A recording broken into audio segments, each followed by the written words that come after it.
là nó gió mây được cỡ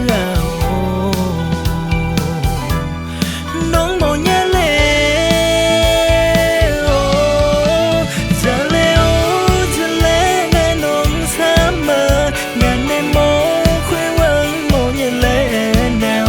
ngờ giông mây nên nỡ nghe nơi mà xa nhớ giờ leo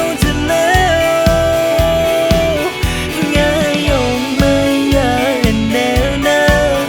ngờ nhung chỉ mơ phá yêu khờ mơ màu nhớ lệ nghe che giờ leo nghe nồng xa mơ ngàn đêm mô khuya quăng màu nhớ lệ nào ngờ giông mây nên nỡ nghe nơi mà xa nhớ giờ leo nghe nồng xa mơ ngàn đêm mô khuya quăng màu nhớ lệ nào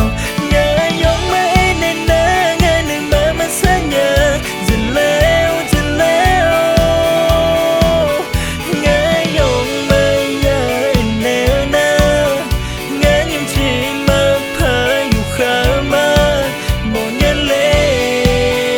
nét che giờ leo